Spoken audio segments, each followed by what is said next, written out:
কালকাতে রোমা যায় বিচার দিছেন, হ্যাঁ কইরা কইরা রাইন্দা রাইন্দা নিয়ে জানি খাইবেন, ঠিক আছে? ভাই কেমন আছেন? এই তো আলহামদুলিল্লাহ। মুসলমান না হিন্দু? জি মুসলমান। আলহামদুলিল্লাহ। বলেন বিসমিল্লাহ, বিসমিল্লাহ। বলেন সুবহানাল্লাহ। সুবহানাল্লাহ। এই সুবহানাল্লাহ বলাতে আল্লাহ তাআলা আপনার আমলনামাতে 10টা নেকি দিয়েছে। এটা ঠিক না বেঠিক? ঠিক। রাগ করলেন? আপনাকে কিছু প্রশ্ন করব, সঠিকভাবে উত্তর দিবেন, আর যদি না দেন তাহলে আল্লাহর কাছে দায়িত্ব নেবেন। ঠিক আছে। হাতটা দেন। রাগ করলা? না। আচ্ছা, সাউথ আফ্রিকাতে আসার আগে দালালরা বলছিল 8 ঘন্টা ডিউটি, এখানে আসার পরে 17-18 ঘন্টা ডিউটি করতেছে। এটা ঠিক না বেঠিক? ঠিক ঠিক। রাগ করলা? না।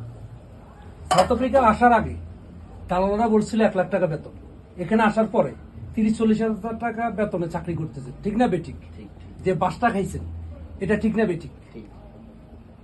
আচ্ছা, রাগ করলা? না। এই সাউথ আফ্রিকাতে এই আপনার রুমমেটদেরকে যে রান্না করে খাওয়াতেছেন, যে জঘন্য রান্না আপনি করতেছেন, যে তাদেরকে যে অত্যাচারটা করতেছেন, এটা ঠিক না বেঠিক? কালকাতে রোমা যায় বিচার দিছেন, হ্যাঁ কইরা কইরা রাইন্দা রাইন্দা নিয়ে জানি খাইবেন, ঠিক আছে?